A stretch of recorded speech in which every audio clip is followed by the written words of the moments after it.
ಸ್ನೇಹಿತರೆ ನಮಸ್ಕಾರ. ಪ್ರಪ್ರಥಮ ಬಾರಿಗೆ ಫೇಸ್ಬುಕ್ನಲ್ಲಿ ಲೈವ್ ಬರ್ತಾ ಇದ್ದೀನಿ. ಅದಕ್ಕೂ ಕೂಡ ಪ್ರಮುಖವಾದಂಥ ಕಾರಣ ಇದೆ. ನೀವೆಲ್ಲರೂ ಕೂಡ ಗಮನಿಸ್ತಿರಬಹುದು, ಪವರ್ ಟಿವಿನ ಹೆಚ್ಚು ಕಡಿಮೆ ಒಂದು 20 ದಿನಗಳಿಂದ ಸಿಎಂ ಯಡಿಯೂರಪ್ಪ ಪುತ್ರ BY ವಿಜಯೇಂದ್ರಗೆ ಅಥವಾ ವಿಜಯೇಂದ್ರ ಭ್ರಷ್ಟಾಚಾರಕ್ಕೆ ಸಂಬಂಧಪಟ್ಟ ಹಾಗೆ ನಾವು ಸುದ್ದಿಯನ್ನು ಪ್ರಸಾರ ಮಾಡ್ತಿದ್ದೀವಿ. ಹೆಚ್ಚು ಕಡಿಮೆ ಇವತ್ತು ಬೆಳಗ್ಗೆಯಿಂದ CCB ಅಧಿಕಾರಿಗಳು ನಮ್ಮ ಆಫೀಸಲ್ಲಿ ಸರ್ಚ್ ಮಾಡ್ತಾ ಇದ್ದಾರೆ. ಸರ್ಚ್ ವಾರೆಂಟನ್ನು ತೆಗೆದುಕೊಂಡು ಬಂದಿದ್ದಾರೆ. ಬಟ್ ಸರ್ಚ್ ವಾರೆಂಟನ್ನು ಕೊಡೋ ಸಂದರ್ಭದಲ್ಲಿ ಕೋರ್ಟ್ ಷರತ್ತುಬದ್ಧ ಸರ್ಚ್ ವಾರೆಂಟನ್ನು ಕೊಟ್ಟಿದೆ.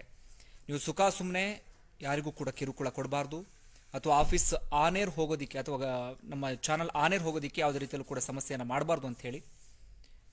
ಬಟ್ ದುರಂತ ಏನು ಮಾಡೋದು, ಆಡಳಿತ ಪಕ್ಷದವರ ತಾಳಕ್ಕೆ CCB ಅಧಿಕಾರಿಗಳು ಕುಣಿತಾ ಇದ್ದಾರೆ. ಕನಿಷ್ಠ ಸ್ವಂತಿಕೆ ಕೂಡ ಇಲ್ಲ. ಅಲ್ಲಿಂದ ಫೋನ್ ಮಾಡಿ ಹೇಳ್ತಾರೆ ಹೀಗೀಗೆ ಮಾಡಿ ಅಂತ ಹೇಳಿ. ಇವರು ಅದೇ ರೀತಿಯಲ್ಲಿ ನಡ್ಕೊಳ್ತಾ ಇದ್ದಾರೆ. ನಿಮ್ಮೆಲ್ಲರೂ ಗಮನಕ್ಕೆ ಒಂದು ವಿಚಾರವನ್ನು ತರಲೇಬೇಕು. ನಮ್ಮ ಚಾನಲನ್ನು ಮುಚ್ಚಿಸುವಂಥ ಹುನ್ನಾರ ನಡೀತಾ ಇದೆ. ಮೇಲಿಂದ ಫೋನ್ ಮಾಡ್ತಿದ್ದಾರೆ, ಏನು ಮಾಡ್ತಿರೋ ಗೊತ್ತಿಲ್ಲ, ಚಾನಲ್ನ ಕ್ಲೋಸ್ ಮಾಡಿಸಿ ಅಂತ ಹೇಳಿ. CCB ಅಧಿಕಾರಿಗಳು ಈಗಾಗಲೇ ಸೋಷಿಯಲ್ ಮೀಡಿಯಾನ ಬಂದ್ ಮಾಡಿಸಿದ್ದಾರೆ.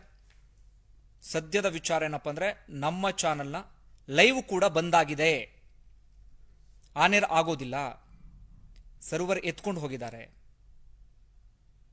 ನಿಜವಾಗ್ಲೂ ದುಃಖಕರ ವಿಚಾರ. ತುಂಬ ಬೇಸರ ಆಗ್ತಿದ್ದನ್ನು ಹೇಳೋದಕ್ಕೆ.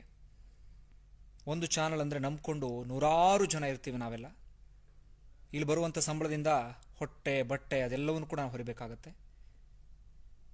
ಬಟ್ ಈಗ ತಮ್ಮ ಸ್ವಾರ್ಥಕ್ಕೆ, ತಮ್ಮ ದುಷ್ಟತನಕ್ಕೆ, ಅವ್ರ ಬಗ್ಗೆ ವರದಿ ಪ್ರಸಾರ ಮಾಡಿದ್ದಕ್ಕೆ ಚಾನಲ್ನ ಲೈವ್ನ ಬಂದ್ ಮಾಡಿಸ್ತಾ ಇದ್ದಾರೆ.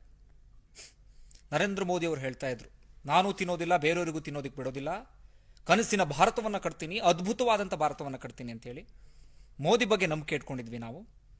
ಯಡಿಯೂರಪ್ಪನವರು ಹೇಳ್ತಾ ಇದ್ರು, ನಾನು ರೈತ ಹೋರಾಟಗಾರ, ಹುಟ್ಟು ಹೋರಾಟಗಾರ, ಅದ್ಭುತವಾದಂಥ ಆಡಳಿತವನ್ನು ಕೊಡ್ತೀನಿ ಅಂತ ಹೇಳಿ. ಮೋದಿ ಯಡಿಯೂರಪ್ಪನವರು ಇಬ್ಬರಿಗೂ ಕೂಡ ಪ್ರಶ್ನೆಯನ್ನು ಮಾಡಬೇಕಾಗಿದೆ. ಇದೇನಾ ನಿಮ್ಮ ಕನಸಿನ ಭಾರತ? ಇದೇನಾ ನಿಮ್ಮ ಕನಸಿನ ಆಡಳಿತ? ನೀವು ಕೊಟ್ಟಂತ ಭರವಸೆ ಇದೇನಾ? ನೀವು ನಮ್ಮಲ್ಲಿ ಹುಟ್ಟು ಹಾಕಿರುವಂಥ ನಿರೀಕ್ಷೆ ಇದೇನಾ ಅಂತ ಹೇಳಿ. ತುಂಬ ಕೋಪ ಬರ್ತಿದೆ. ಅಟ್ ದಿ ಸೇಮ್ ಟೈಮ್ ತುಂಬ ದುಃಖ ಆಗ್ತಾ ಇದೆ. ಒಂದು ಚಾನಲ್ ಬೆಳಿಬೇಕು ಅಂದರೆ ಅದು ಎಷ್ಟು ವರ್ಷಗಳ ಶ್ರಮ ಇರುತ್ತೆ, ಎಷ್ಟು ಜನರ ಕನಸಿರುತ್ತೆ, ಎಷ್ಟು ಜನರ ತ್ಯಾಗ ಇರುತ್ತೆ. ಬಟ್ ಯಾವುದು ಇವ್ರಿಗೆ ಅರ್ಥ ಆಗ್ತಿಲ್ಲ. ಇವ್ರ ಬಗ್ಗೆ ವರದಿ ಪ್ರಸಾರ ಮಾಡಿದ್ವಿ ಅನ್ನೋ ಒಂದು ಕಾರಣಕ್ಕೆ, ಇವ್ರ ಭ್ರಷ್ಟಾಚಾರವನ್ನು ಜನರಿಗೆ ತಿಳಿಯುವ ಹಾಗೆ ಮಾಡಿದ್ವಿ ಅಂತ ಒಂದು ಕಾರಣಕ್ಕೆ ಪವರ್ ಟಿವಿಯನ್ನು ಇವತ್ತು ಬಂದ್ ಮಾಡಿಸಿದ್ದಾರೆ.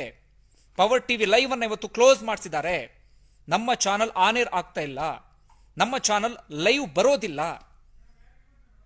ಹೇಳೋದಕ್ಕೆ ತುಂಬ ದುಃಖ ಆಗತ್ತೆ, ನೋವಾಗತ್ತೆ.